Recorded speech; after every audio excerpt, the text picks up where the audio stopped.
Good morning and good afternoon and good evening, everyone, wherever you may be joining us from around the world. A warm welcome and thank you for making the time to be with us for this webinar. So my name is Farai Madziwa, and I'll be serving as your moderator for this webinar. It's my absolute pleasure to welcome all of you to this session, which is going to be focused on the guidance document for the Fund's Strategic Results Framework, or as we call it, the SRF.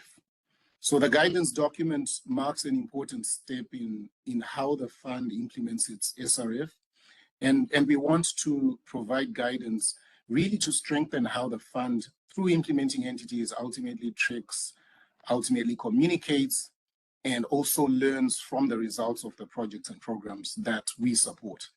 So the SRF helps ensure that, of course, the concrete adaptation projects and programs that we fund demonstrate clear, measurable outcomes for vulnerable communities, while also contributing to global knowledge, actually, on effective climate adaptation.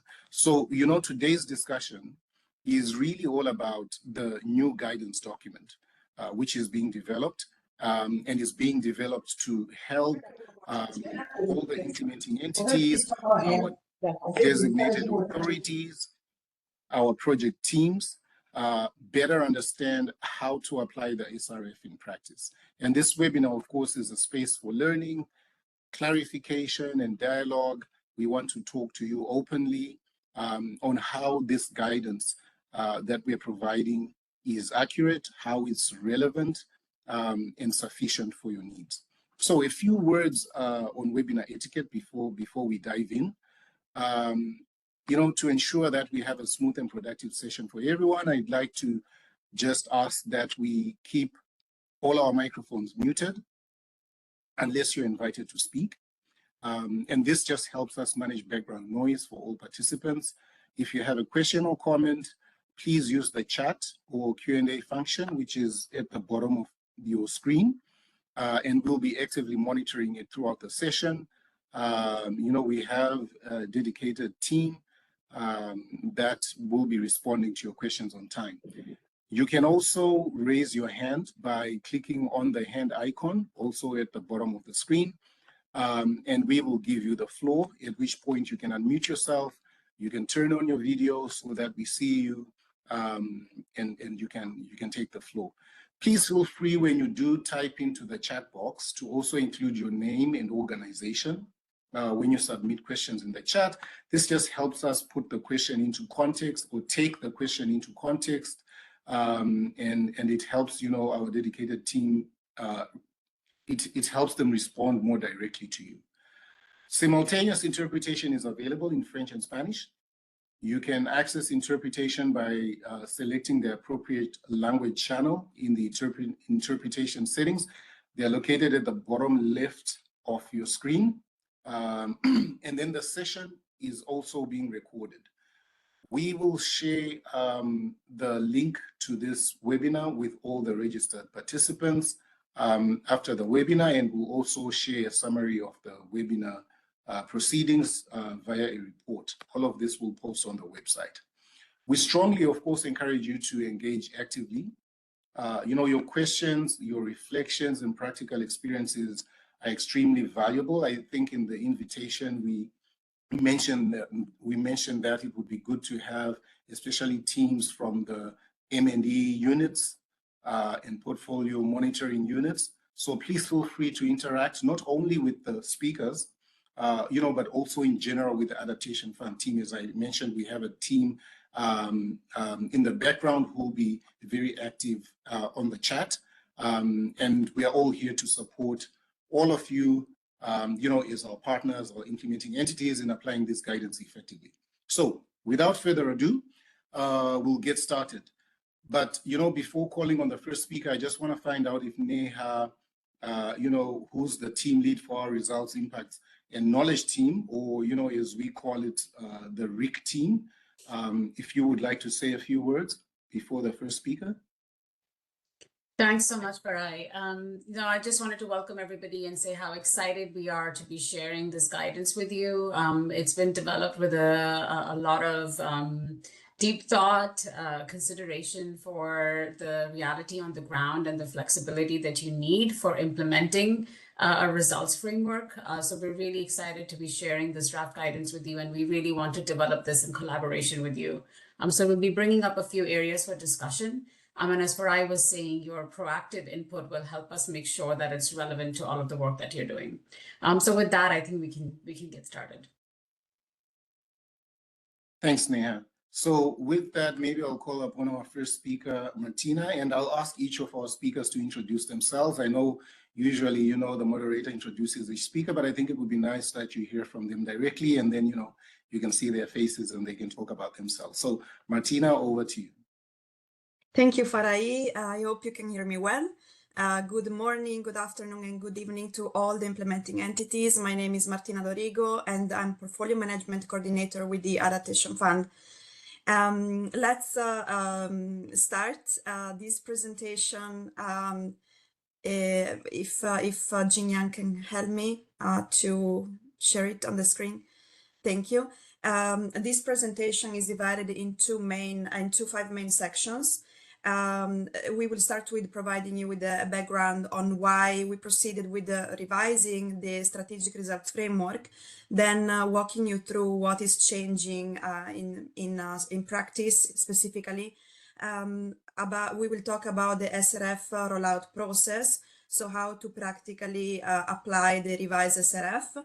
Then our colleagues from ICF, Jessica, will walk you through the draft SRF guidance document, and we will have also a deep dive on the beneficiary indicators, and we will conclude with wrapping up and next steps. I wanted to again highlight that we really hope to have interactive webinar and gather your feedback. But we also invite you to provide comments to the draft guidance document that you received after the webinar as well. Next, please. And next. So we will start by recalling the board decision that actually made the Secretariat or gave the mandate to the Secretariat to develop the results framework, but most importantly to apply the revised results framework. It was through board decision 45/forward3. The revised results framework was approved, as you probably the majority of you know, back in October 2025. And the board requested the Secretariat to revise also some reporting tools, for example, the project performance report templates as needed, but also to develop a guidance document on this revised strategic results framework and to share them with the implementing entities to gather, of course, their input, because we want to develop these tools in a participatory manner. Then we will also consult the board when preparing the guidance document. In fact, there is going to be a scheduled consultation with board members after consultations with the implementing entities, because we wanted to hear from you first. And the SRF will come into effect 3 months after the revised project performance report templates, and also the guidance documents that we have been preparing will be shared with the implementing entities. And next, please. Before getting into the technical details, it is very important to briefly explain why the strategic results framework was revised in the first place. So the first driver for revision was alignment with the medium-term strategy of the fund, and also with the evolving climate global context, in particular the global goal on adaptation. So this revision ensures that the results framework remains a credible framework for reporting results, both at project and portfolio level. And the second element is that the revision reflects the fund's sharpened focus on locally led adaptation and innovation. This is not really about introducing entirely new concepts, but about ensuring that existing project efforts in these areas will be better captured in the SRF. And the third, there was also a clear need to introduce greater flexibility and usability. Some indicators, in fact, they were a little bit difficult to interpret consistently, and others, they were not generating meaningful information at portfolio level. The revision, therefore, aims to improve measurement, but also attribution and learning. Next, please. So now let's see more in detail what is changing. Well, we want to start reassuring the implementing entities that overall the SRF is not being fundamentally redesigned. In fact, the core structure remains the same. We have the same strategic goal, impact statements, and 8 outcomes are unchanged. This is intentional because we wanted to preserve a strategic continuity over time. Importantly, also the reporting logic will remain the same, and projects will continue to select indicators that are relevant to their activities. So there is no expectation to report on everything. From a portfolio perspective, also this allows the fund to maintain comparability over time and also strengthen aggregation, but also learning without disrupting the ongoing projects under implementation. Next, please.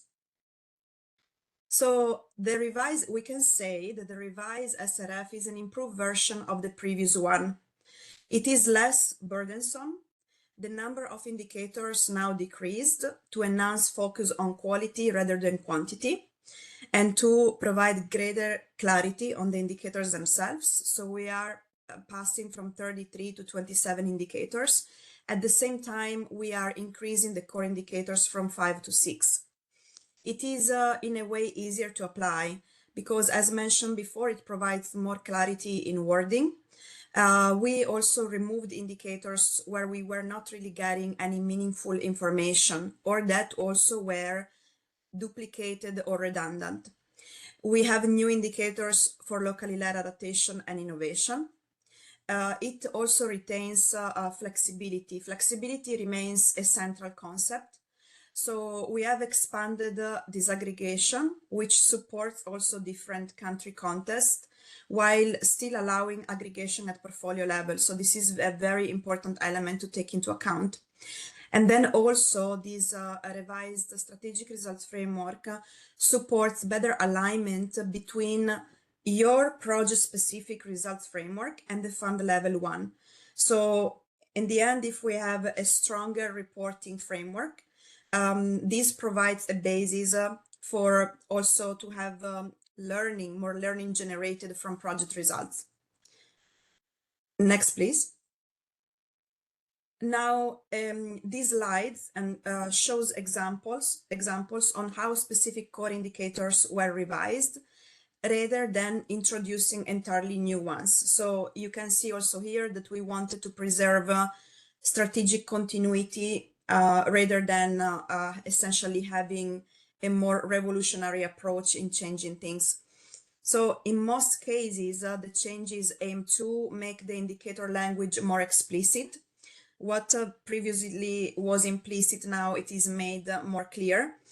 Clarifying what is being counted and improve consistency across projects.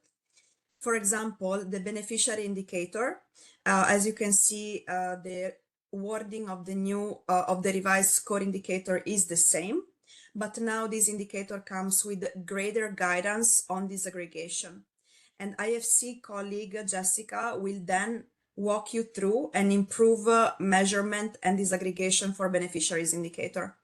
The early warning systems now are expressed also in simpler and more direct terms. We will have a disaggregation now by hazard and scale. You see the previous disaggregation more complex. It included systems, category targeted, that hazard type, the geographic coverage, but also the number of municipality reached. So in this way, in a way, we can see that the indicator, by also defining that we are counting early warning systems and established and improve, brings up a clear language in the indicator. For water, it relates to the asset produced, developed, improve, or strengthen. We had previously a disaggregation by sector, targeted assets, and change in asset. Now we are making it clear that we are counting physical assets that are improved or constructed to withstand climate vulnerability and change.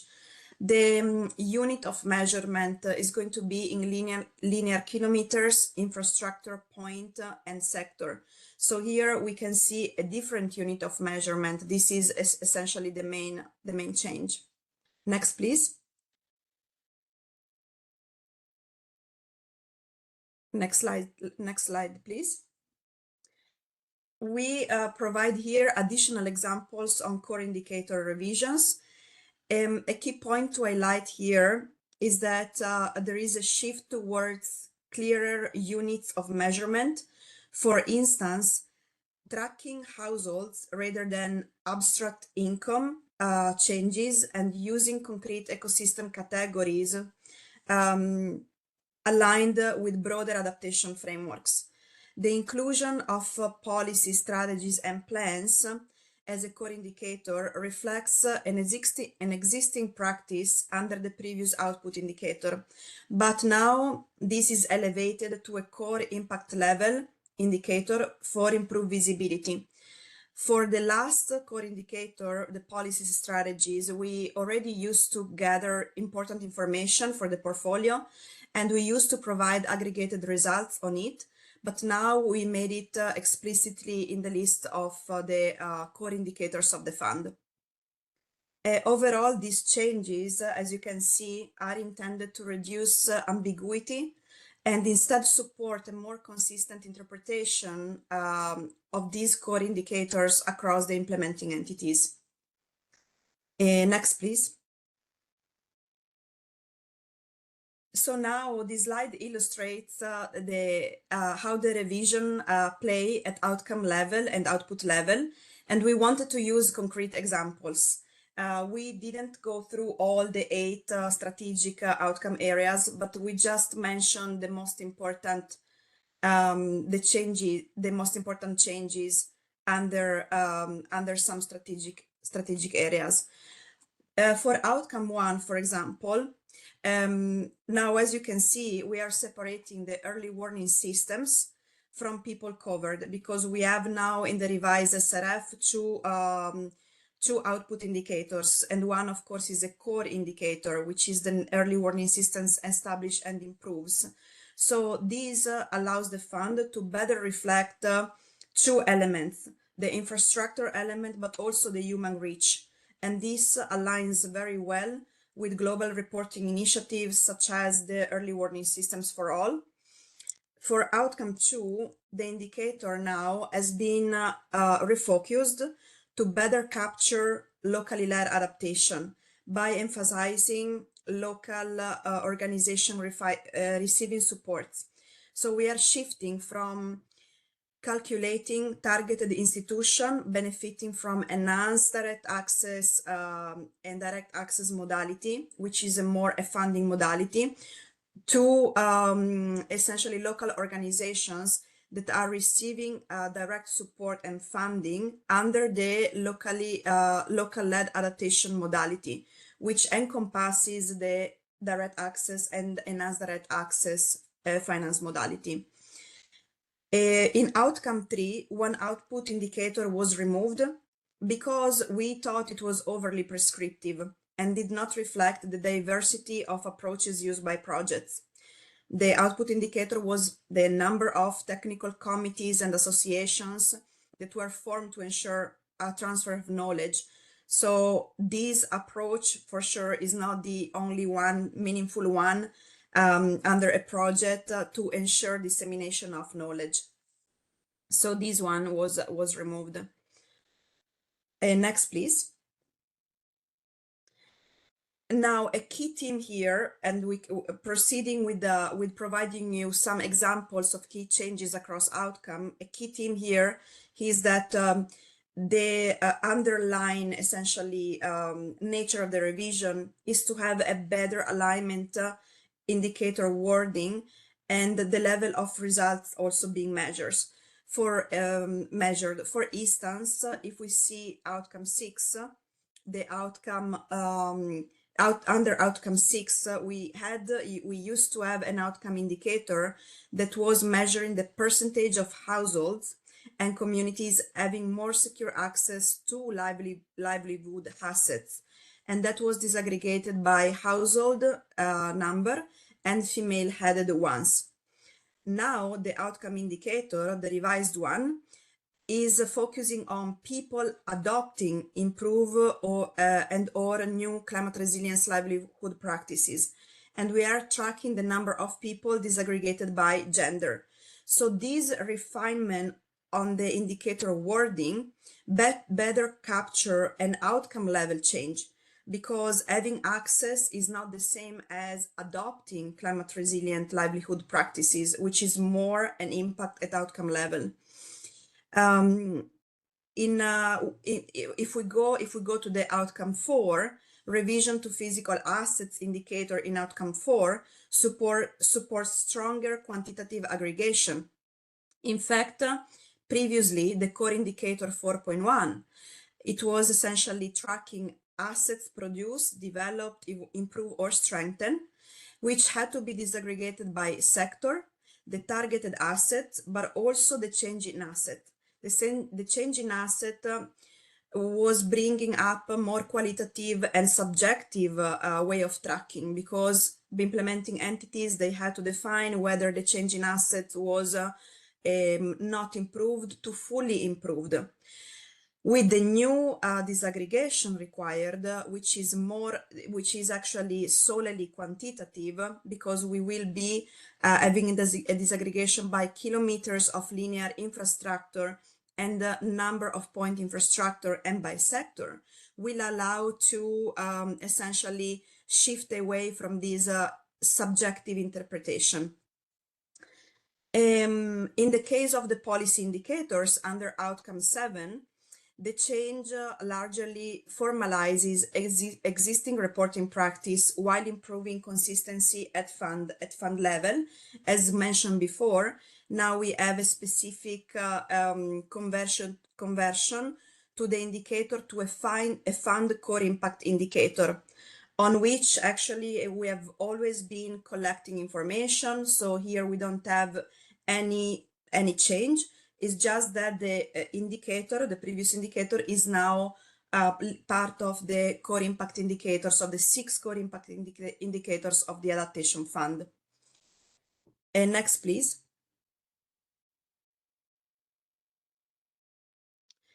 I would like now, before opening to some maybe reactions from implementing entities, I would like to walk you through in practice how we will transition to the new SRF applications.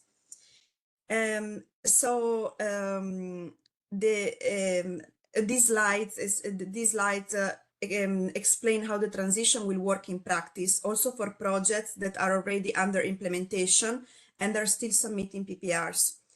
The key point is that the revised results framework will be applied across the whole portfolio through the PPR portal, so that all the ongoing projects that they need still to submit a final PPR at least can see and use a new results tracker when submitting the PPR.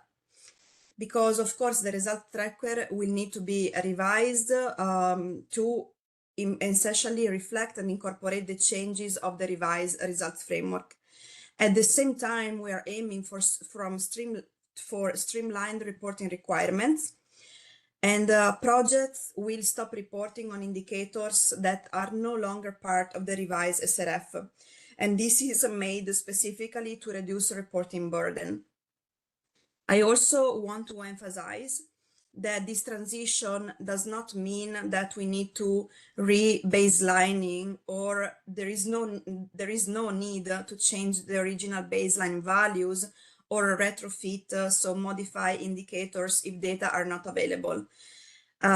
So if this transition to the new SRF application does not mean an additional burden for implementing entities. In case you were not collecting information previously for some indicators, or in case you don't have elements to proceed with the more comprehensive disaggregation required, by no means you will be required to go back and dig for additional data in case there is the data is not available.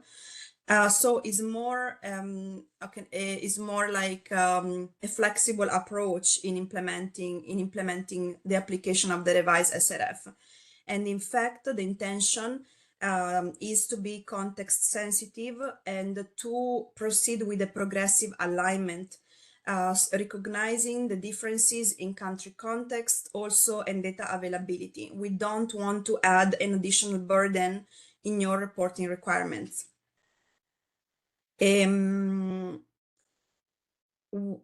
Okay, please, next slide.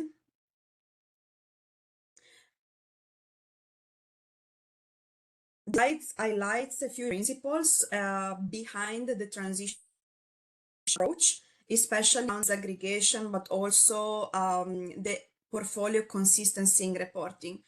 So the revised SRF, as mentioned before, is building on an existing logic of reporting.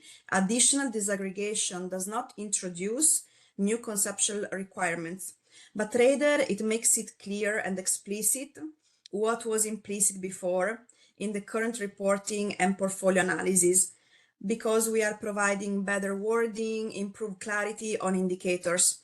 And there is also more guidance on different disaggregation. And on this, Jessica from ICF will also walk you through the revised indicator reference sheets that they contain better guidance, improved guidance on how to proceed with these aggregations for the core indicators as well. If we would apply this revised SRF just to the new projects, so just to the projects that need to still be approved by the board, this would create two parallel standards, two parallel results framework that could be used at the same time within the same portfolio. And that would inevitably weaken the portfolio level aggregation, also the learning and the reporting to the board, and also to other mechanisms such as the global goal on adaptation. It will be also difficult for implementing entities because at the same time they will need to apply and report to two different results frameworks, because implementing entities, they have projects at different stages of implementation. To also migrate directly to a prompt project portfolio alignment offers opportunities for the adaptation fund to harmonize indicator guidance with other multilateral climate funds where applicable. The Adaptation Fund has already started conversations with other multilateral climate funds, for example, on how to harmonize the measurement and the definition of beneficiary reached under an adaptation and resilience project. Next, please. So now we would like to walk you through how to practically apply the new SRF and what are the minimum requirements. Maybe let me start by saying that at the moment, the minimum requirement is not really clear because we have operational policies and guidelines, specifically the instruction on how to prepare. Martin, I'm sorry. Interpreters, please use your language channel, not the English one, because we are hearing your translation in our main English channel. Sorry.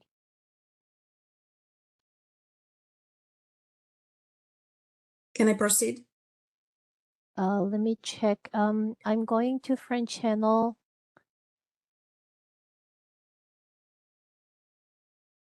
Hello, French channel. Are you okay?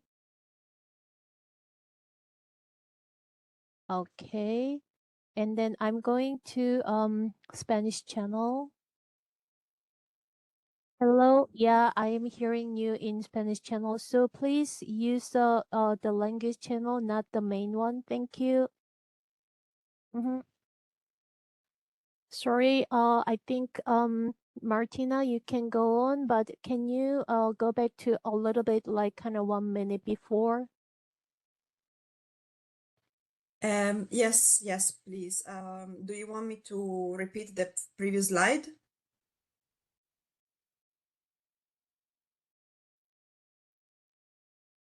Yeah, I think maybe start from here, Martina. That's all right. Let's start with the additional considerations. Okay, yes, definitely. So, as I was mentioning before, there is the revised strategic results framework is building on an existing logic of reporting. So, the additional disaggregation that is brought up with the revision of the SRF is not really introducing any new conceptual requirement. The main intention is essentially to make explicit what was already implicit in the current reporting. We're also having a better wording of some indicators to improve clarity.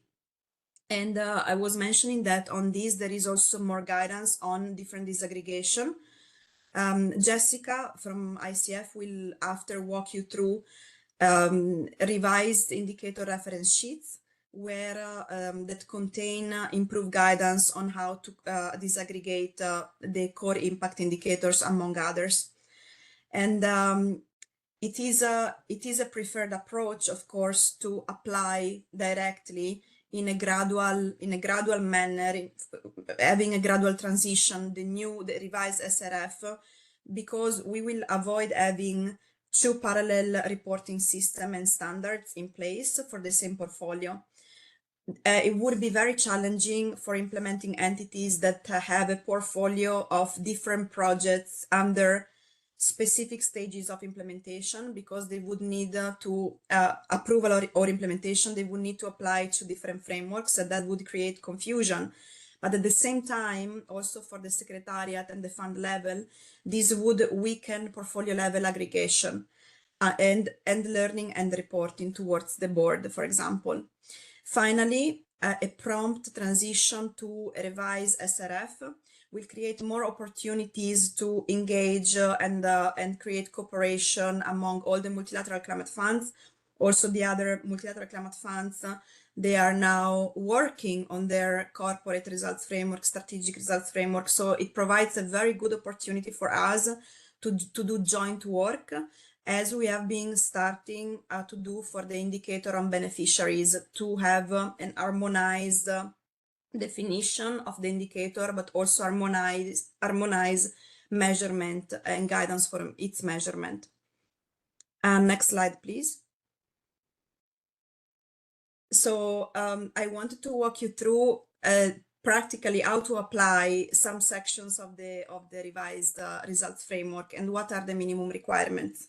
Now, at the moment at the fund, there is not really clear what is the minimum requirement, because on one side we have the operational policy and guidelines, the Annex 5, which relates to the instructions on how to prepare a project proposal, where essentially it is outlined that each project should be aligned at least with one outcome and one output indicator. So the policy, as it is at the moment, does not really mention any core indicators, for example. But then our review function in the Secretariat is asking for a more comprehensive alignment of the project with the results framework. So we are asking for alignment with at least one outcome and one output indicator as per the OPG provisions, but also to report mandatorily on the core indicator of beneficiaries, because ultimately it is very crucial and important to understand how many people have been reached throughout a given intervention. On top of that, we are encouraging implementing entities to report on an additional core indicator, one or more, according to the nature of their intervention. So if one of the core indicators is relevant for the type of intervention, if we have one project, for example, in climate services provision, then and establishment of early warning system, then it would be very much aligned and feasible to report on the core indicator on the number of early warning systems establish and improve, for example. So these are now the essentially the elements that we have been asking implementing entity to report on, and we have been noticing that is not challenging to meet for any implementing entity at the moment. So this is for us is considered essentially a bare minimum requirement. So the Secretariat is in a way now proposing a minimum set of strategic results framework reporting requirements that is very, very similar to what implementing entities are currently reporting. The aim here is really to strike a balance between ensuring robust portfolio level aggregation and reporting and keeping the burden for implementing entities manageable. So in practice, this would mean to report to at least one people-related indicator, either the core indicator on the number of beneficiaries or the people covered by early warning systems. And this really depends on the nature of the project. As I was mentioning before, for example, if it's a project probably implemented by WMO or a project that includes installation or strengthening of early warning system, then it would be very much appropriate for the project to report on these output indicator on the number of people reached by early warning systems. Then we would like entities, we would strongly encourage entities to report on one additional core indicator as fit for purpose and as relevant for the type of intervention that they are implementing, and one SRF outcome and corresponding output indicator that best reflect the project results. This is again is aligned with the current practice of what you are requested to report on when you submit a project proposal. Finally, projects would still be encouraged but not required to report on additional core indicators that they are very much relevant for the project intervention. One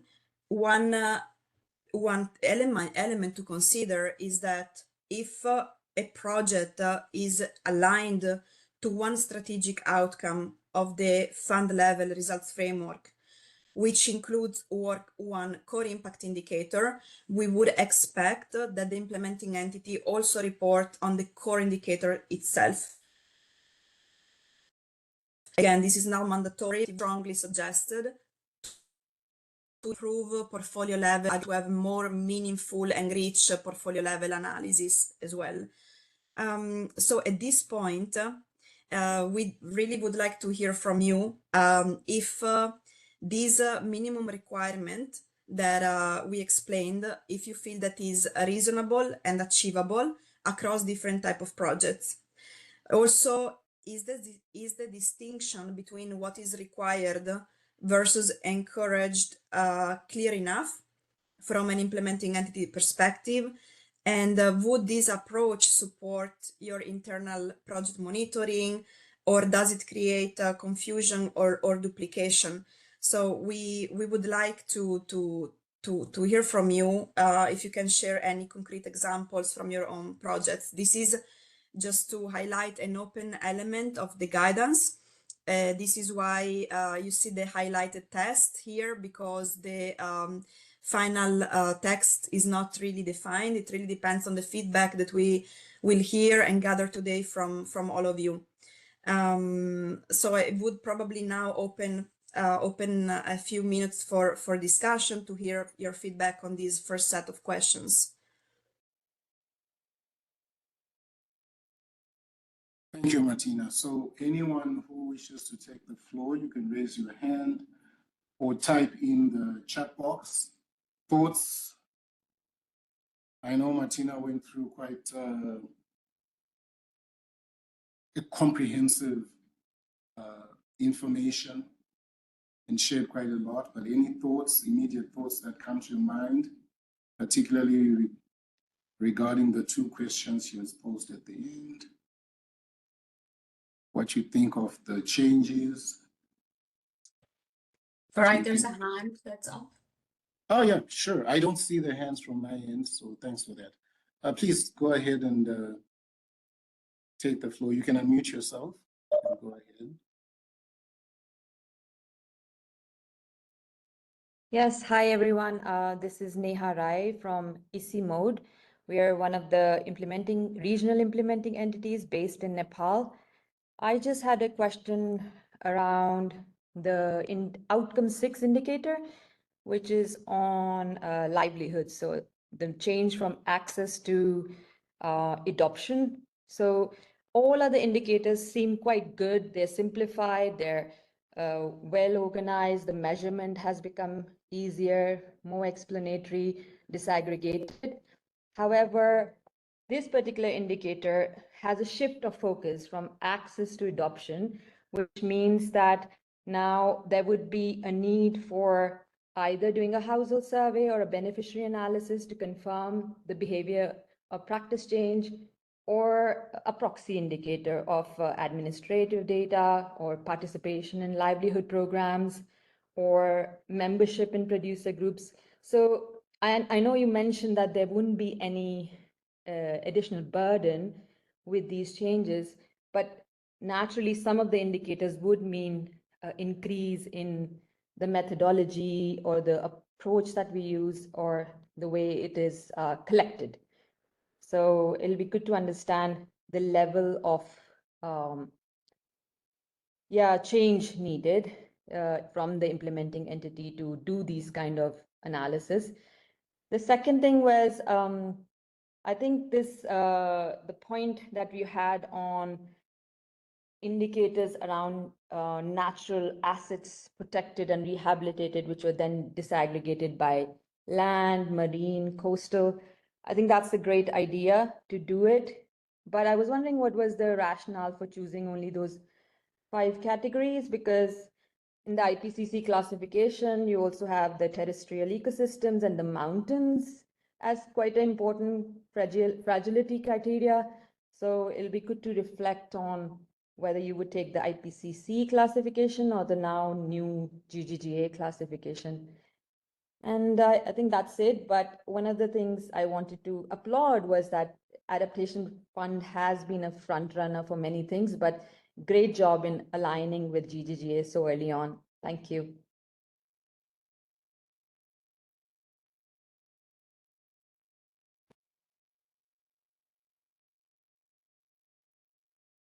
I'm not sure if Yeah. there are other hands raised, or maybe I No. can. No? Hands. Martina, go ahead, I think. Yeah, no, I don't see any other hands. Okay. Thank you, Neha, for these questions, very important questions.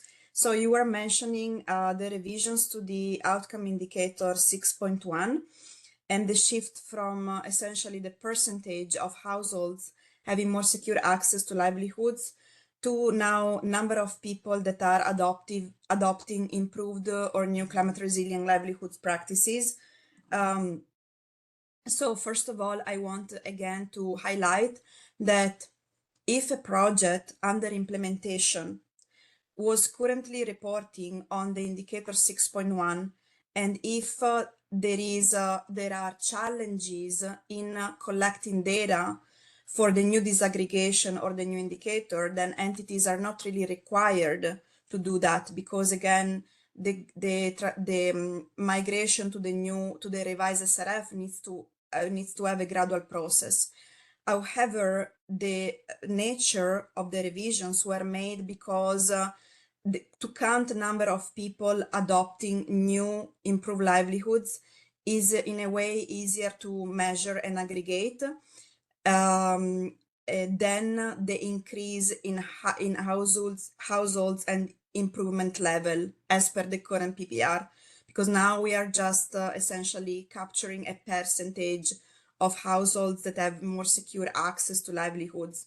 The revised guidance also will define new or improved livelihoods practices, but these are also expected to encompass diversified livelihoods. So these, of course, the nature of these revisions were made also to enable to report against the GGA, the Global Goal on Adaptation, the Target F, which relates to poverty and livelihood specifically. And as I was mentioning before, if you have challenges in data collection systems, mechanisms, and we don't really want you to go through additional burden, especially if you have already a project under implementation. So I hope that that solves the first point that you raised.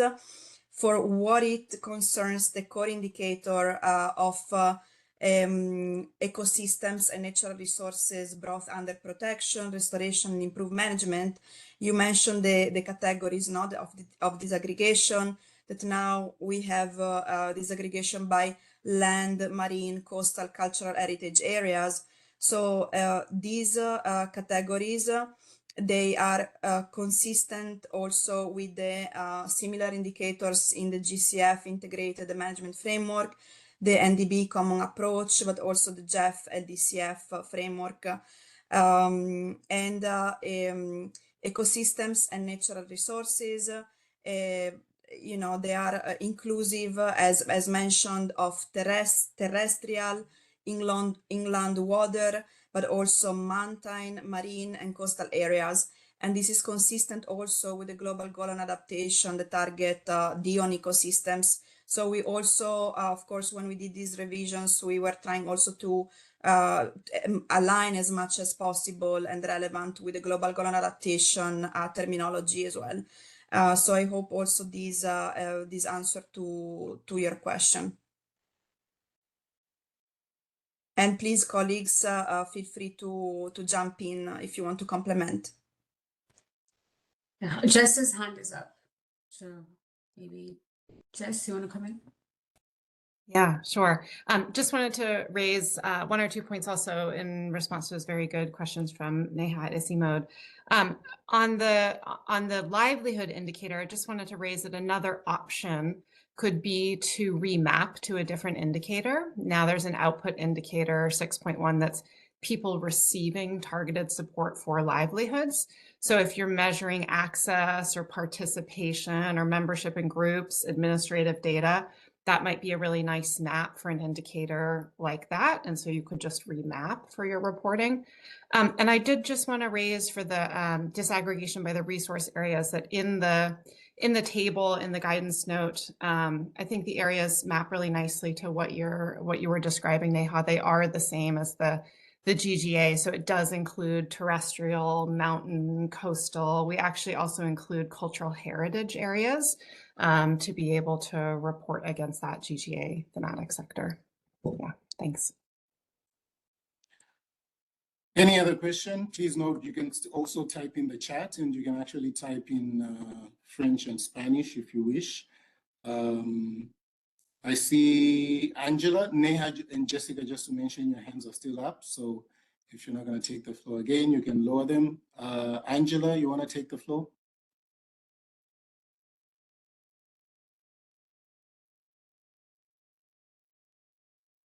You can go ahead and unmute yourself, Angela.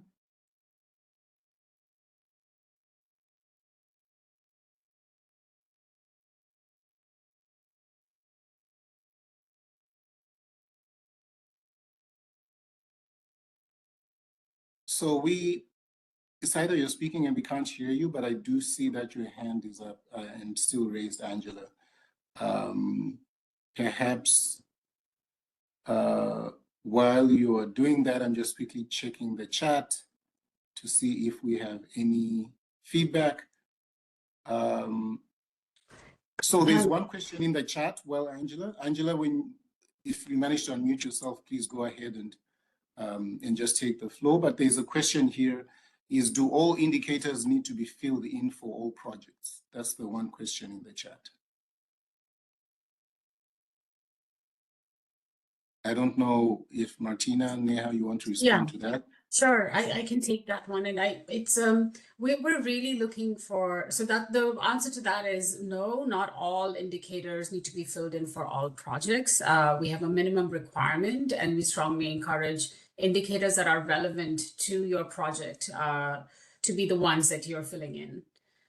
So it's based on how relevant these indicators are to the specifics of the project and the country context.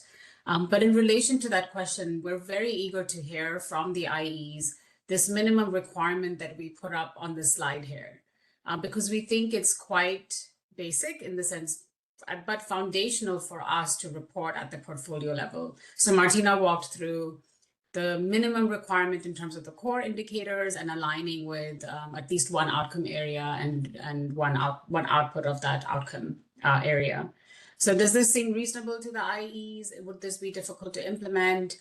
It is already happening in practice, but we would like to make this a formal minimum requirement. So we're wanting to hear from the IEs on their thoughts with regard to this. Okay, thanks, Neha.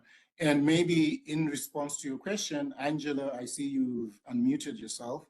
Maybe do you want to take the floor and, by so doing that also, if you have some muchas thoughts on the question gracias. asked by, Muchas gracias. Es que tuve dificultad para by abrir Neha. el micrófono, perdón. I think we Bueno, hear oh, sorry, Angela, go ahead, sorry. okay, thank you. Bueno, gracias Martina por la presentación muy clara. Creo que hay una mejora sustantiva en la presentación de indicadores. La flexibilidad creo que está aquí presente, así que agradecer el trabajo que has liderado y al equipo que haya hecho esta labor.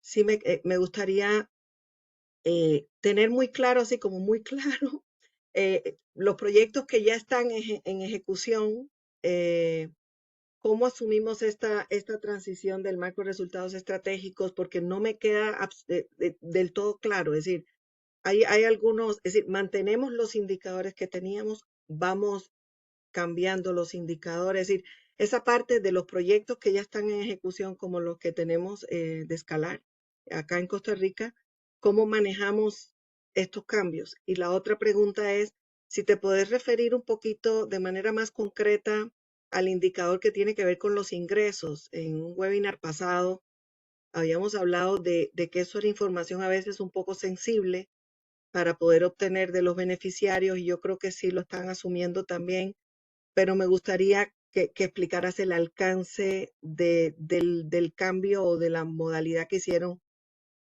al indicador de los ingresos, de mejoras en los ingresos. Solo sería esas dos preguntas. Mil gracias.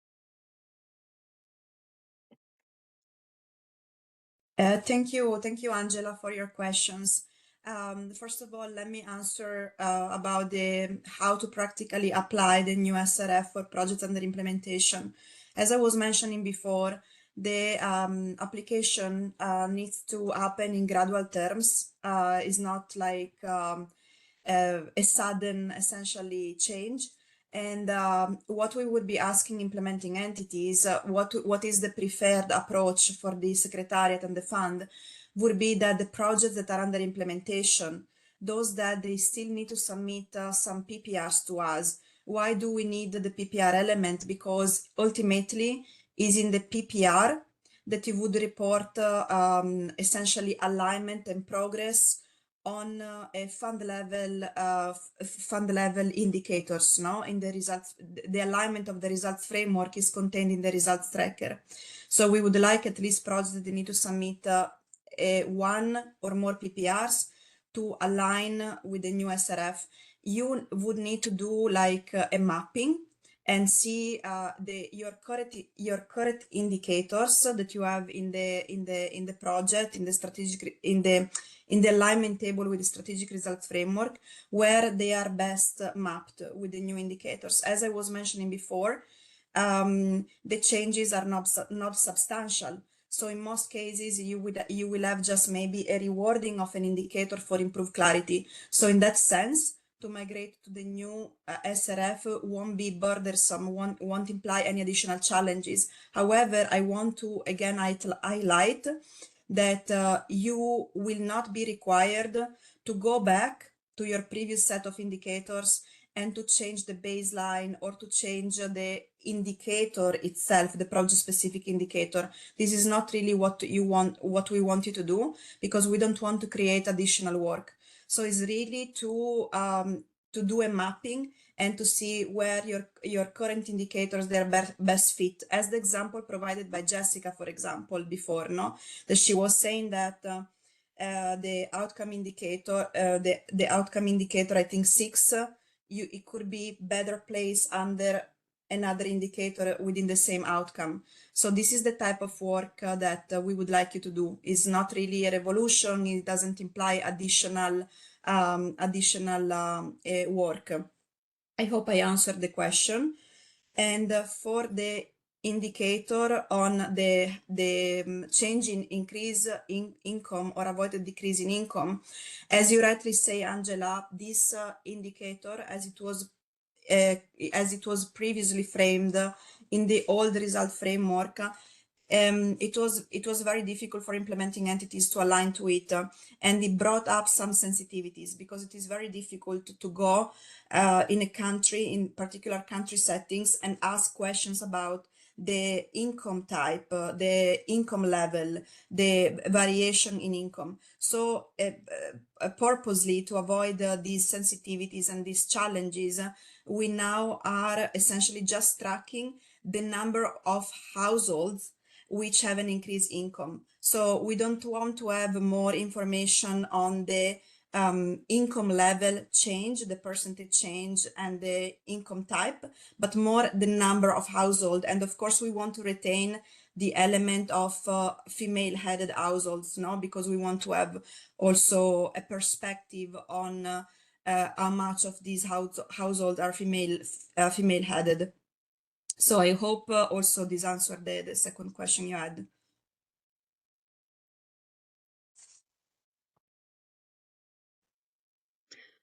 Muchas gracias, Martina. Muy claro. Gracias. All right. Any other questions before perhaps we move on? I'm just quickly checking. I don't see any other hand raised. I don't see anything in the chat either. I don't know if I'm Farai, missing maybe we anything. can continue because we have a few more slides in this section, and then We you have can one more ask again. question in the chat Yeah. from Pablo Davis of Colombia. Yeah, I Maybe- see that. Maybe let's just take one more question and move on. I mean, we have another hour to go. Yes, in 1 or minute, maybe- in 1 or minute. maybe I would so there's no one propose, question in the chat, unless it's, yeah. Maybe I would propose, Farai, that in the interest of time, since I have, there are many colleagues of my team, maybe Yeah. to this last question, they To can provide respond in an the answer, chat. written answer in the chat, and we can move on Yeah. because the last couple Yeah. of slides, they have also some questions We'll that could respond to generate this. a discussion. Absolutely. Let's go ahead. Thank you. Yeah. Yeah. So next slide, please.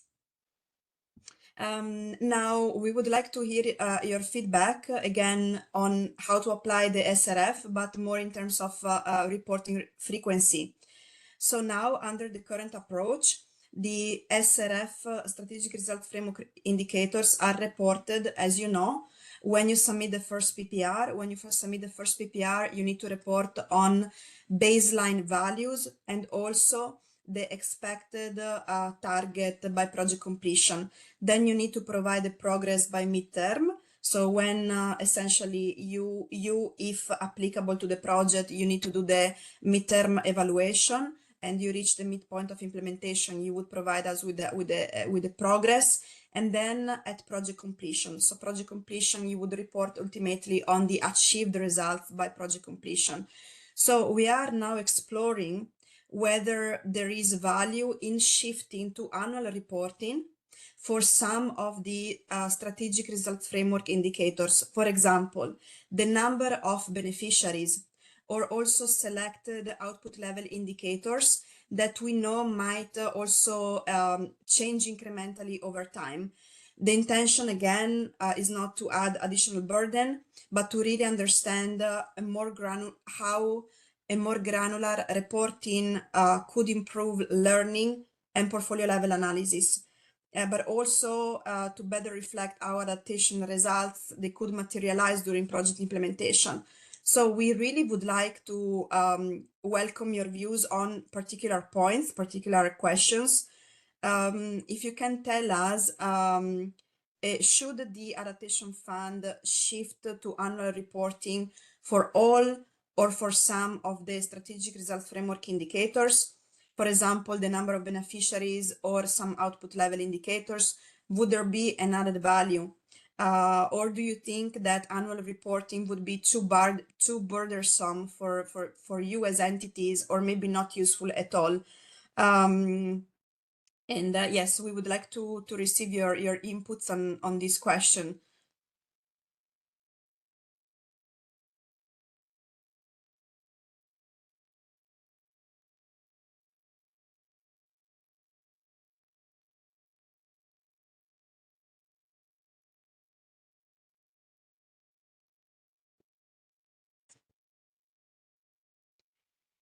Feel free also to provide some contributions in the chat. We also welcome, as I was mentioning, your views after the webinar. You can provide comments to us.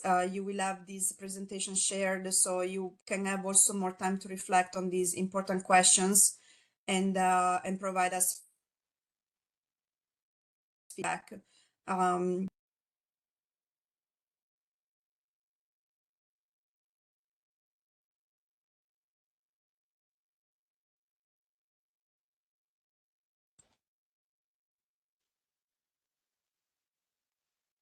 Martina, I don't see any hands, so please continue.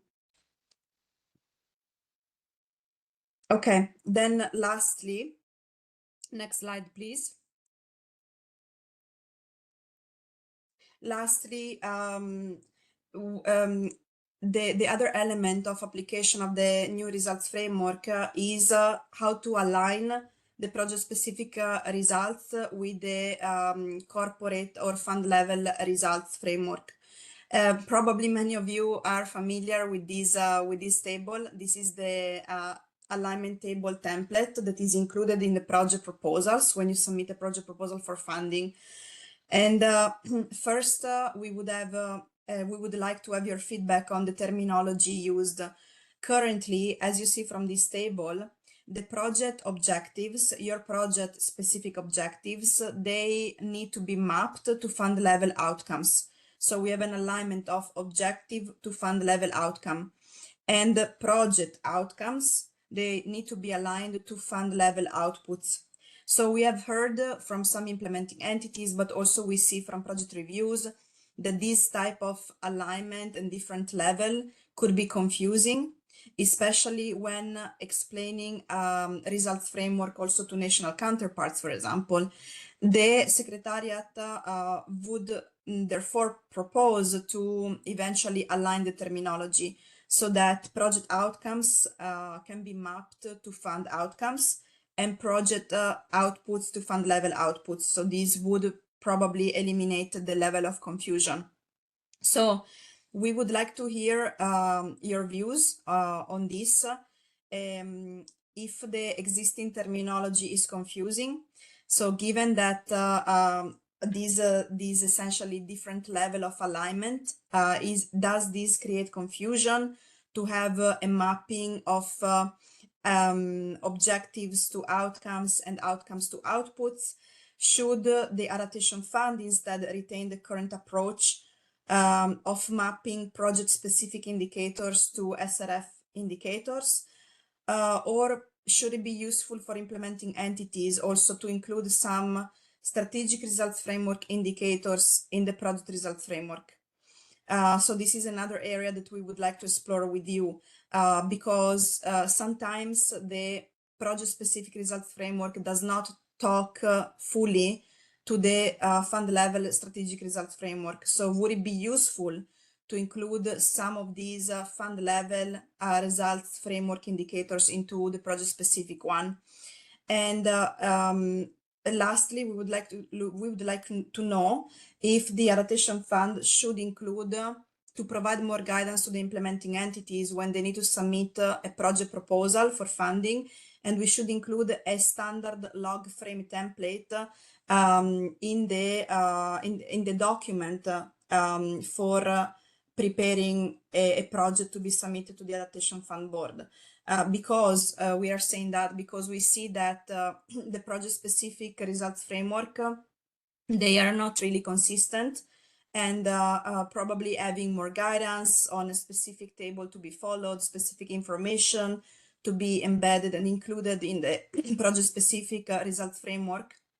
This could be also maybe useful for implementing entities. But again, we would like to hear your thoughts on any of these questions.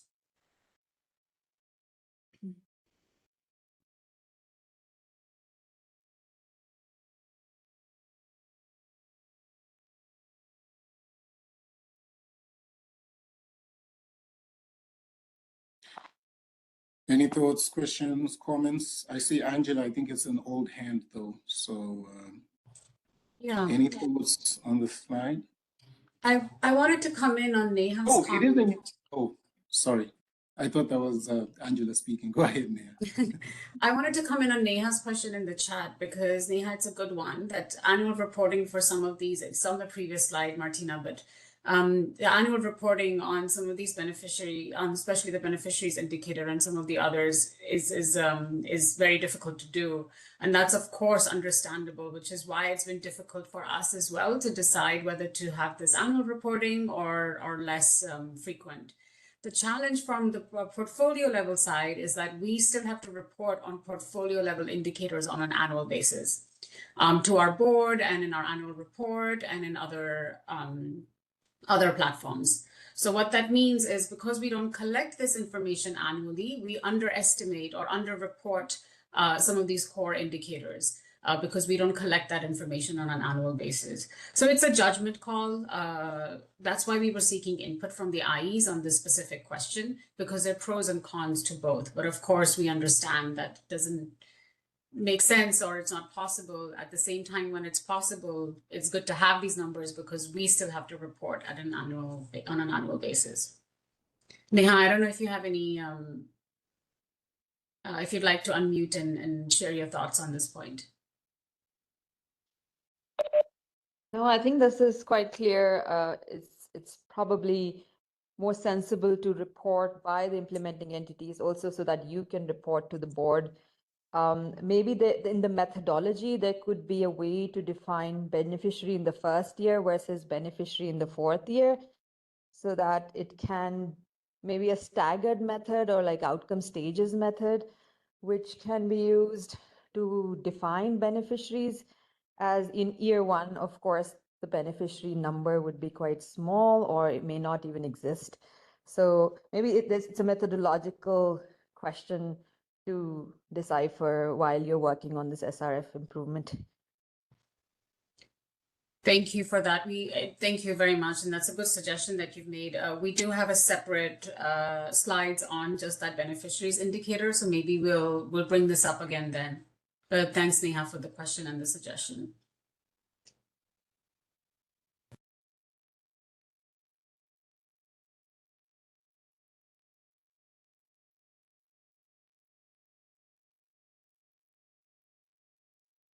There are a couple of other observations in the chat, one from WFP, that is more an observation and sharing their experience. That is something they say that they are already embedded some results framework indicators into the project-specific log frame to ensure consistency of data collection. And they said that it could be an interesting development to explore. And I will answer to the second question by Aileen via chat.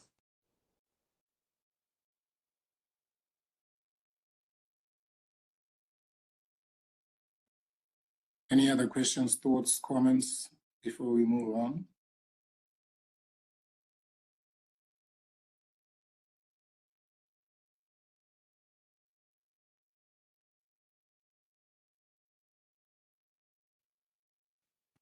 So, I don't see I'm any not for eyes, so yeah. Yeah. Go ahead. Yeah, exactly.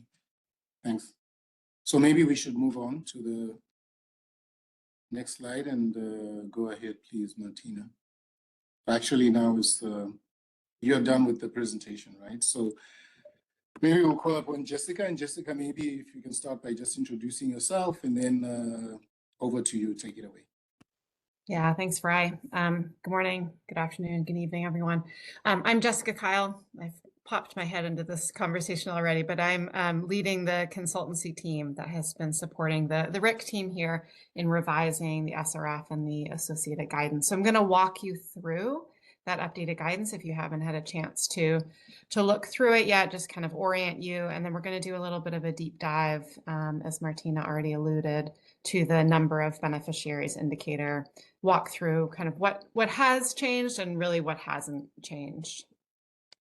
So first, as Martina said, the purpose here is moving towards, revised, consolidated, clearer guidance. So the guidance document the draft one that you've received replaces older existing guidance. So it replaces those methodologies for reporting on adaptation fund core indicators. It reports the guidance on project level results framework and baseline guidance. It essentially aggregates that into one comprehensive, cohesive set of guidance. Next.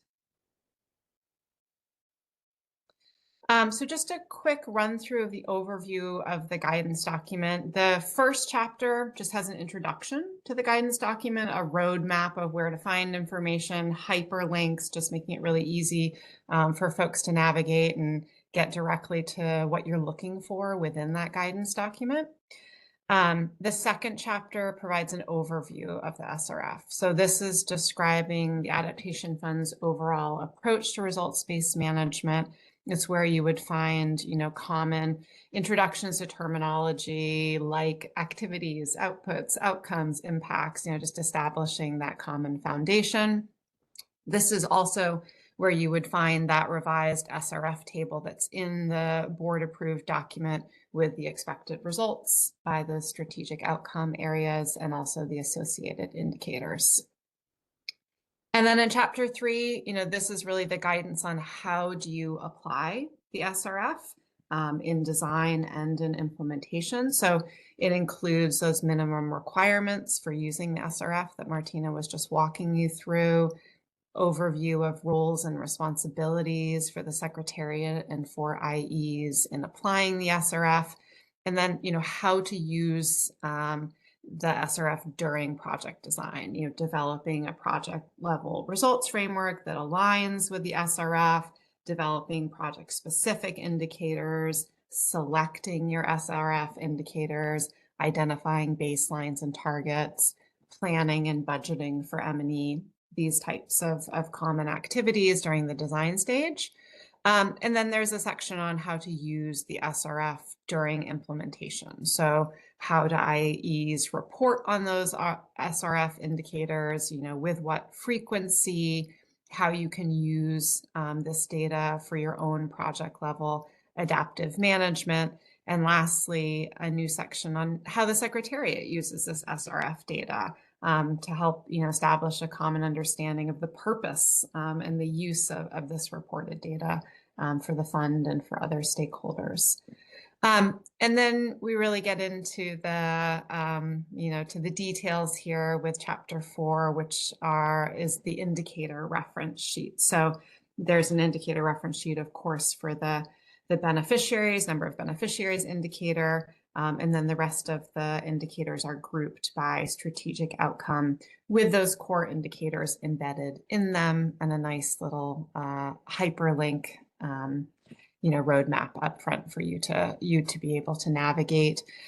There's also in this chapter a table with the disaggregation categories that Martina was referring to. So providing that common understanding of what are the different categories that we may want to disaggregate by, what are the choices within those categories. All of that will flow into the updated PPR form. Next slide. So just generally on these indicator reference sheets, hopefully what you find is clear units of measurement, clear definitions of key terms. You'll find updated terminology and methodology. We've revised them to have improved alignment with other adaptation funders and with GGA. We've updated the aggregation categories, as Martina mentioned. We provide guidance on baseline and target setting by indicator. And we also provide a clear explanation for each indicator of how it may link with other SRF indicators, help you avoid double counting, or help you understand when reporting on one indicator might trigger reporting on another. For example, as Martina said, if you report on the number of early warning systems, you should also report on people that are covered by those early warning systems. So laying out those linkages and trying to make that really clear.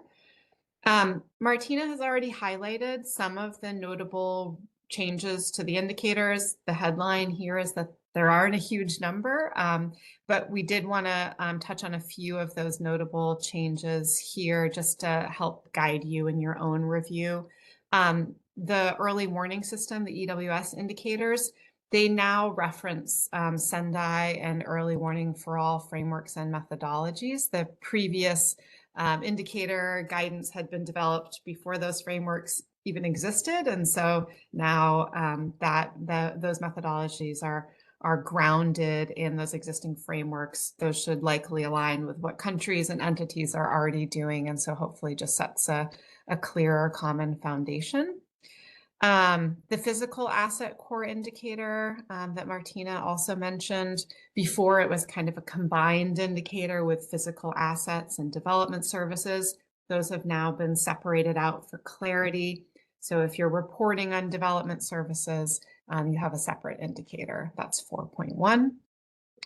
We talked about previously, and we clarified this with thanks to Neha for the question, that the ecosystem core indicators and others are now aligned with those GGA natural resource types. And of course, as Martina said, we have new indicators now around strategic outcome 8 on innovation and also on LLA. Okay, next slide. All right. So we're going to go into a bit of a deep dive on the number of beneficiaries. I mean, just as a headline here, really the concept and the approach has not changed materially. I think entities will find a lot here that you recognize. What we have done is updated the definitions and the methodologies for clarity, and developed additional guidance, which you'll find in an annex to help project teams make those assessments. There's a lot of very concrete examples given of common project activities. So hopefully you can find something that you recognize and see how that links to what you may be doing in your own project. So the indicator definition here is counting the total number of people who have been supported by Adaptation Fund funded interventions to strengthen their resilience to climate change impacts. And people that are reported under this indicator will continue to be divided into those two categories: direct beneficiaries and indirect beneficiaries.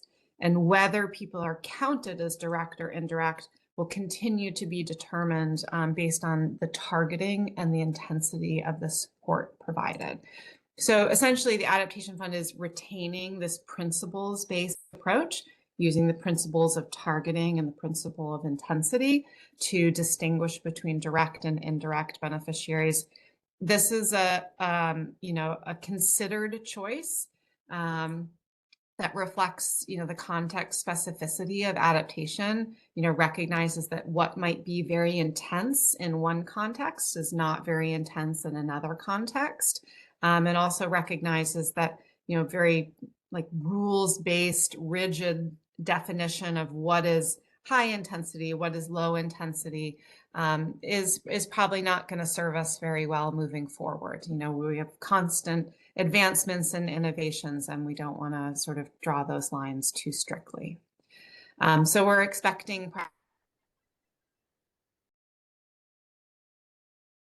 to apply these principles. How to apply judgment. Next slide.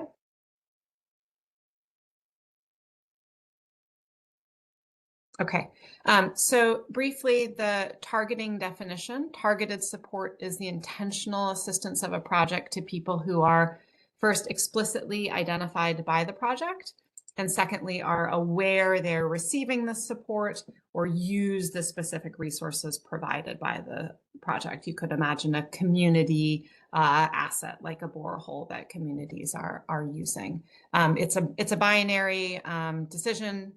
Beneficiaries are either targeted or not targeted based on this definition. Next slide. And this is the updated definition of intensity. This is where we've provided some more guidance on how you might assess intensity. Intensity of support is referring to the level of assistance that's provided ranging along a continuum from high to medium to low. And we're asking entities to think about that based on the relevance. We'll get into this a little bit more, but how closely linked the support is to actually strengthening people's climate resilience, the duration or the frequency of the support, and the extent of the support. For example, whether people are receiving multiple forms of support. Are they only benefiting from one activity or multiple activities, for instance? Next slide.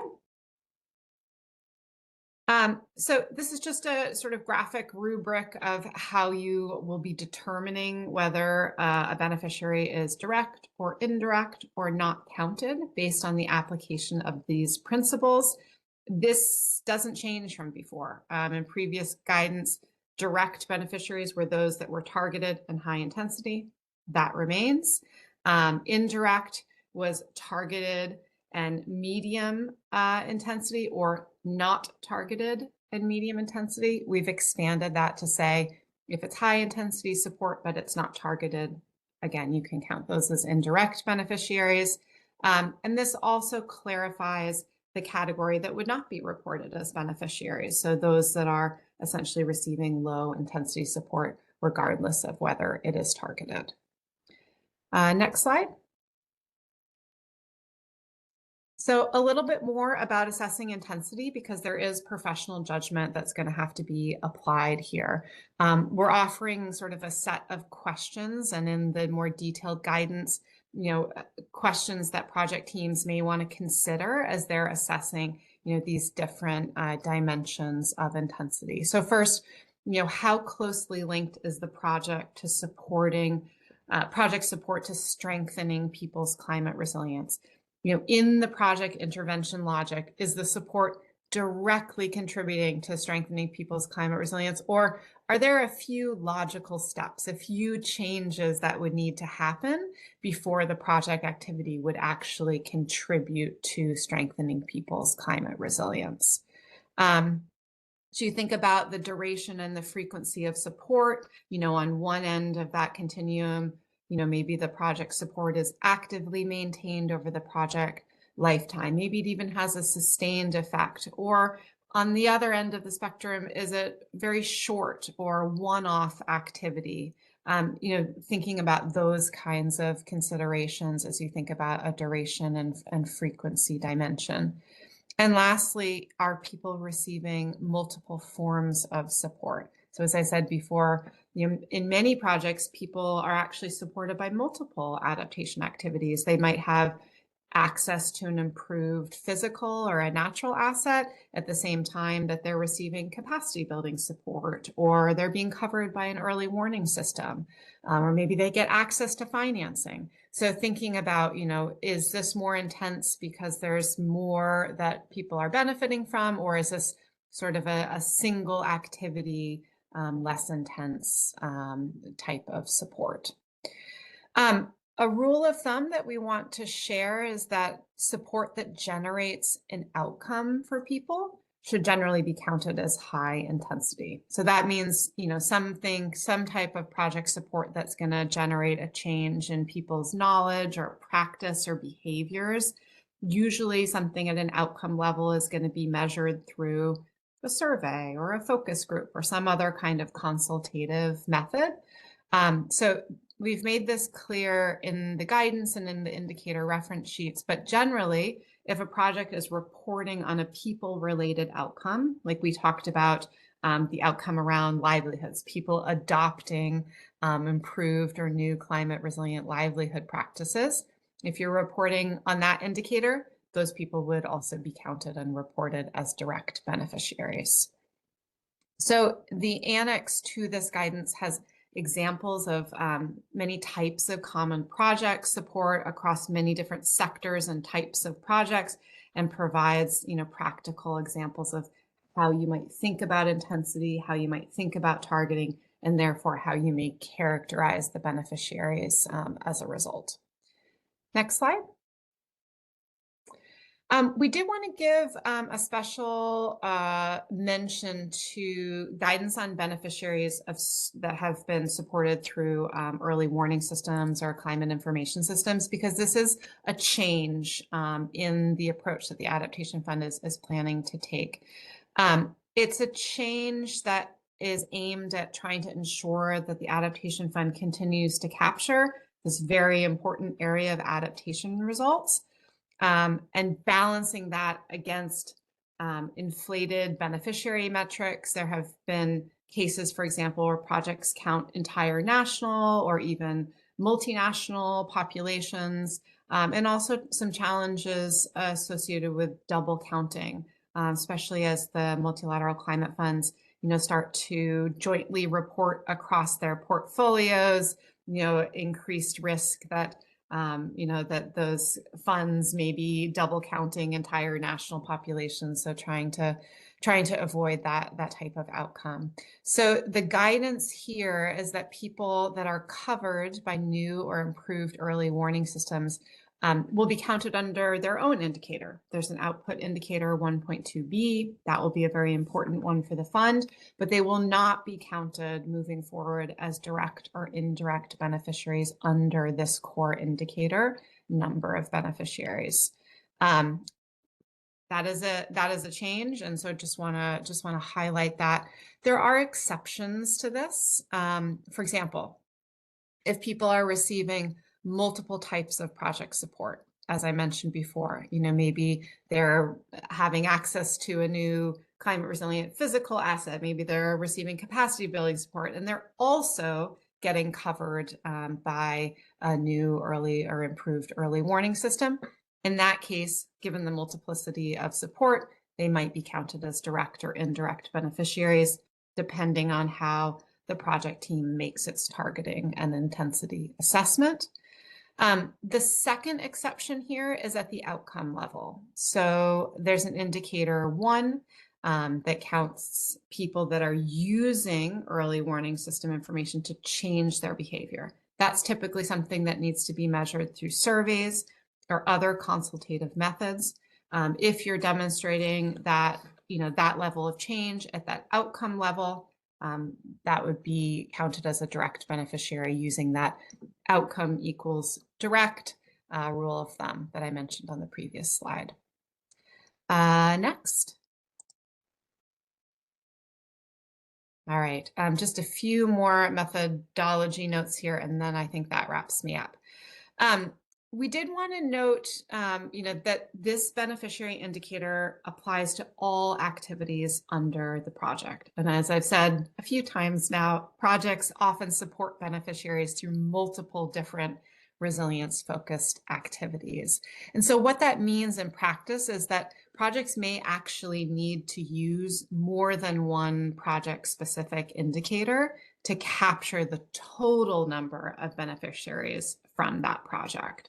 So in that case, IEs would want to clearly demonstrate in that core indicator form which project-specific indicators they're using to measure direct and indirect beneficiaries. So you might say, we have this indicator on people we're supporting for livelihood activities, this indicator on people that, are participating in, agricultural training activities, and then map those to direct and indirect beneficiaries. Ultimately, IEs will aggregate across those project-specific indicators to measure the total number of direct and indirect beneficiaries. And so given that, we also have some guidance on avoiding duplication. We're asking that you count each unique person only once, even if they benefit in multiple ways. As I said, if they participated in certain activities and other activities, if it's a unique person, we're trying to count them only once. And similarly, we count each person based on the highest intensity support that they receive. So if you have a beneficiary maybe has benefited from some high intensity support, maybe they've also benefited from some medium intensity support, you would count them as high intensity, likely direct, given that they receive support in that highest category. So more details on that in the annex, but just wanted to highlight some of those principles here. I think that may be my next slide, but next, in case I'm wrong.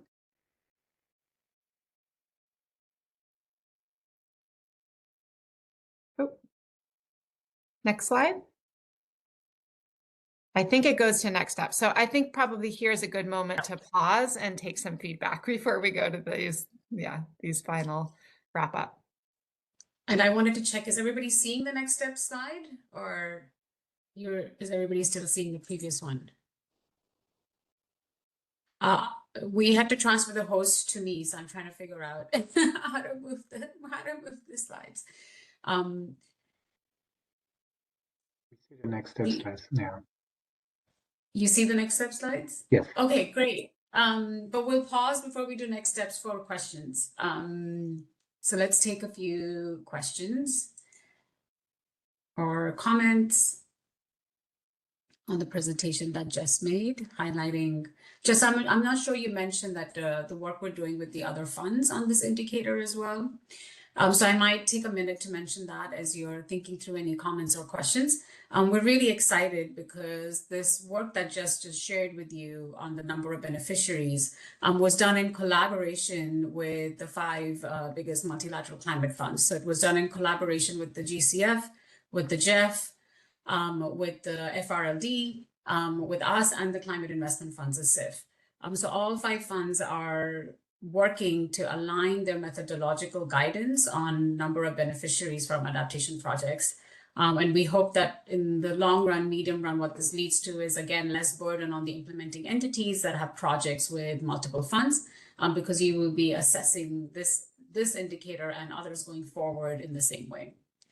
So the guidance that you're seeing is guidance that's going to be used by all the other funds. It's in the works at the moment, and there's a bit of a process that's ending to make sure that it's fully aligned, but that work has begun.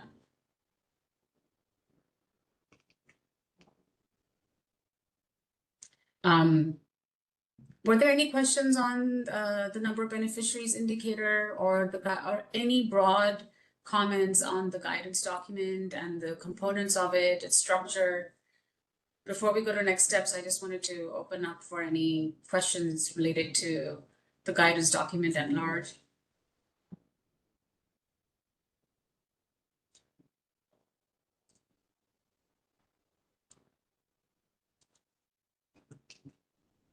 Okay, I'm not seeing any questions.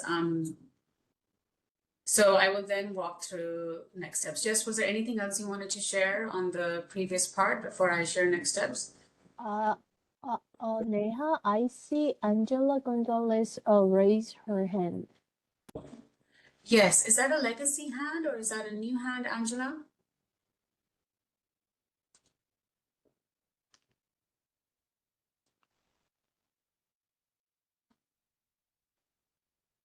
I'm not seeing the hand anymore.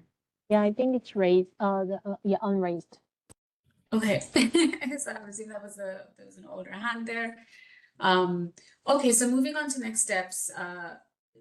We're really encouraged by the positive feedback we've received during this webinar.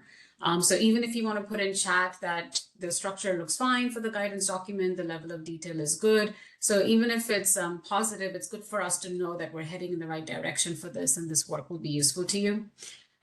So the next steps are for us, if the implementing entities would like, we're happy to do this again. We will give you a few more weeks to provide us any feedback on the draft guidance document. We were thinking about 2 weeks, but if you'd like more time, please let us know. And you can provide us this feedback on email, or you can reach out to us to set up a separate call. This is the consultation period that's really important to us as we finalize some of these gaps in the guidance document. So please feel free to message us, email us. We can get on the phone with you if you'd like to share more feedback. We'll also be sharing this guidance document for a consultation with the board. The board has requested a consultation on this guidance document. So we will be arranging that as well with our board members. Once we know that all of this has been finalized and the guidance document is now good to go, we will be updating the PPR templates And you will see this reflected in our fifth platform where you enter this information. To help you through the transition, we will host another webinar and make sure that there's sufficient training and sufficient support to you as you transition to this revised system. In addition, as we saw in this call, there might be some customized questions that come for specific projects and context. For that, we want to make available a help desk function. What that means is you can reach out to us, and along with ICF, Jess and team, and our own team, we will be able to provide you more customized support on either specific indicators or specific transitions or unit of measurement or the terminology that's being used. And we'll make this help desk function available for a period of 6 months after we roll out the new PPRs and the revised guidance comes into effect. So we hope all of this is sufficient to provide you guidance and support in this transition. But please let us know if you'd like anything else from our side so that this process is seamless. I'm seeing a few new questions in the chat. I'll just take a second to read them. But in the meanwhile, if anybody wanted to come in and unmute, please feel free.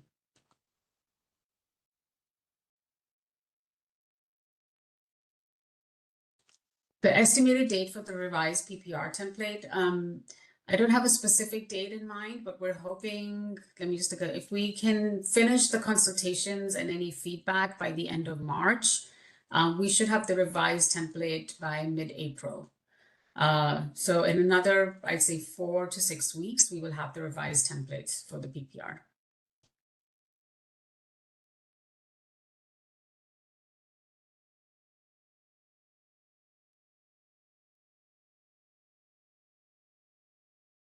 Manish, you have a long question. I'm reading it, but I'm wondering if you'd like to come in and just share your point of view and the comment there.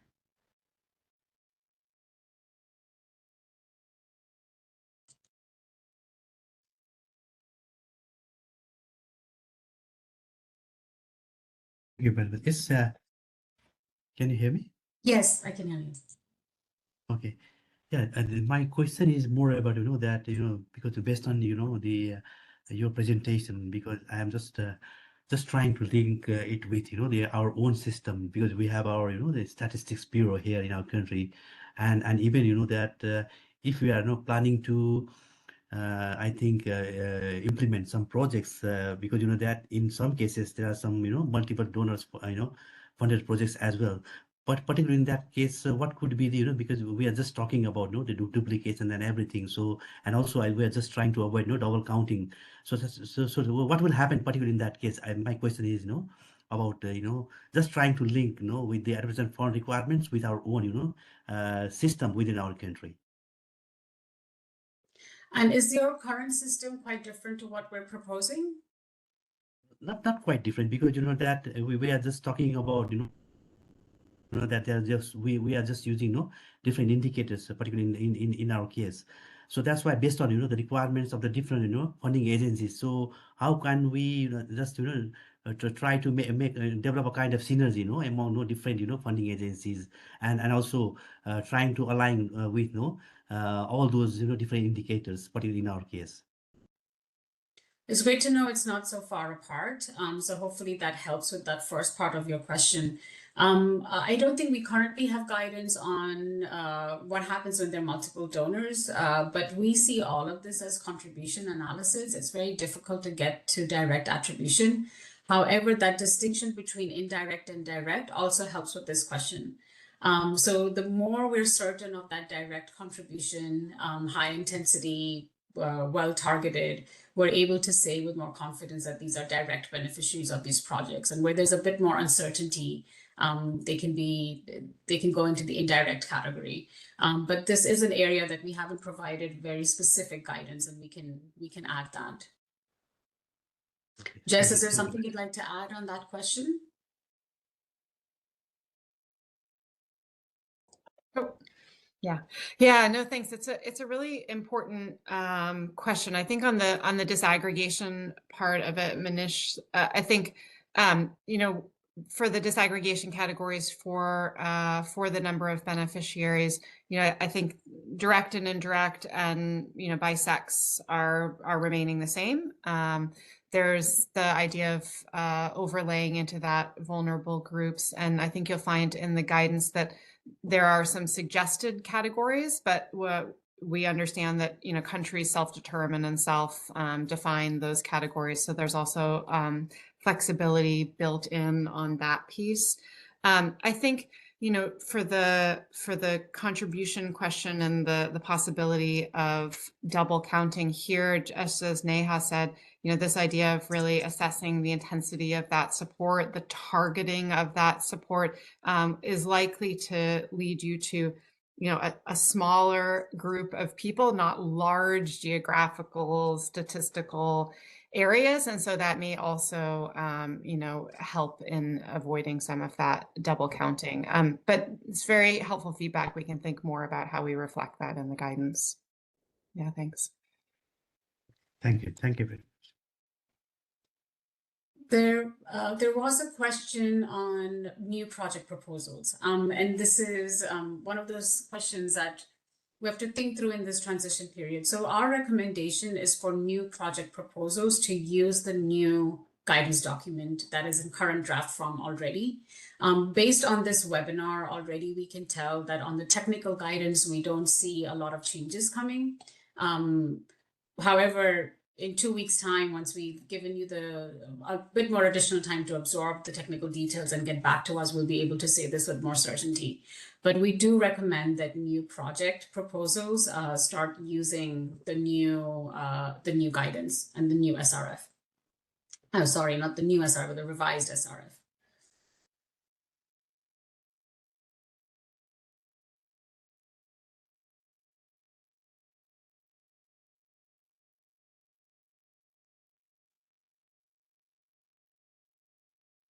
Any more questions, or I'm trying to see if there's something I missed on the chat.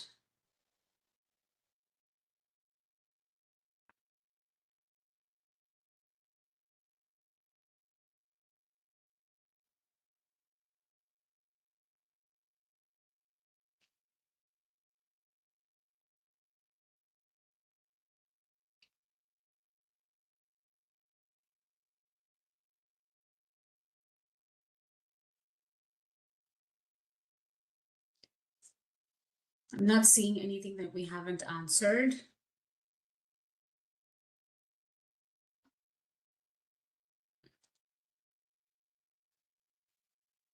In that case, Alyssa, I see your hand up.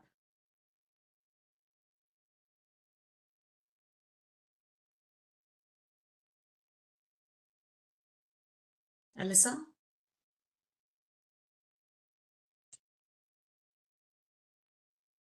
Maybe that's an accidental hand.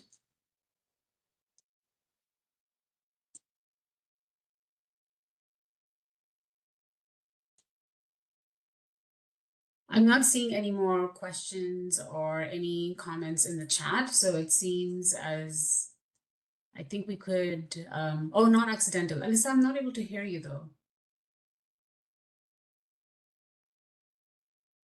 Okay. Can others hear Alyssa? Is it just me? No, I No, I think don't hear we anything. can't hear her. I think Jinian, before you had sent some link or something to unmute. Maybe we can try the same. No, with Alyssa. she was unmuted, and then her speaking is not recorded on this platform. I don't know why. Oh, okay. Well, she said she's going to type it. So Great. We'll just give her a second to type. yeah.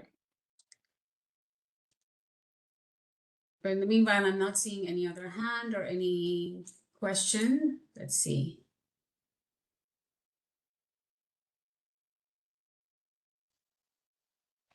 So Alyssa's asking for newer proposals that have already undergone at least 2-3 rounds of review. Will the new guidance apply? These are not technically clear in the pipeline. We will need to work with the programming team and in those specific cases because because going forward, once these new projects are approved, they will need to move to the revised SRF. We would like to work with you to see at which stage it makes most sense to make that transition. So if it makes sense at this stage, we're happy to support you in doing that. If it makes sense after the project proposal is approved, we're happy to support you in doing that. So I think it may have to be dealt with in a case-by-case basis. And as we've demonstrated through this webinar, the changes are not so severe or so drastic. The changes are more for clarity and less burden on the implementing entities. So we do think it's advantageous for all implementing entities to move to the revised framework as soon as they can. And we're very happy to support them in doing so. The help desk function can also be used to support project proposals that might be in the pipeline transitioning to this revised system.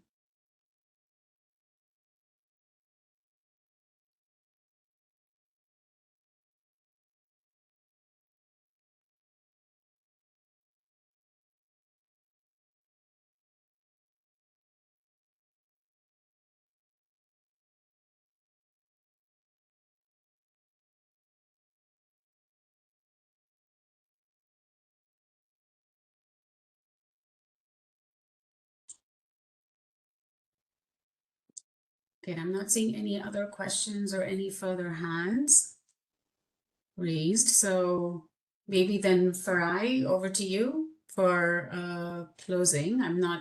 Unless there's anything else on the RIC team or the ICF team that they'd like to come in and say. Not seeing anything. So Farai, over to you. All right, thanks, Neha. Yeah, I think we've finished in good time, and thanks to the RIC team, Neha, for sharing all the information and the content that they did. So I think, as Neha mentioned, this is not a once-off, and we're definitely open to repeating this once the document is finalized and once implementation starts, so that we can get a handle on any issues you're facing and further refinements and how we can work together for implementation. Also, feel free to continue to provide feedback. The link to the document is in the chat.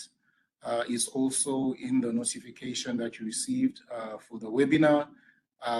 So if after this webinar you have additional thoughts or you want to discuss it within your organizations and entities, please feel free to go through it with a fine comb and then send your inputs and feedback to the RIC team who are connected here.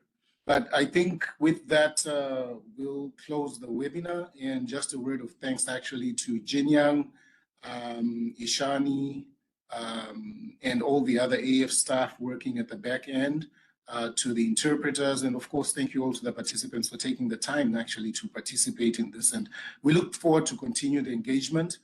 And as usual, the Adaptation Fund is very open to, we have an open door policy essentially. So please do not be afraid to communicate with us via email, WhatsApp, or whichever other forms of communication. So thank you very much. And stay warm, stay hydrated, whichever part of the world you are. So thank you very much, and this webinar is officially closed. Thank you.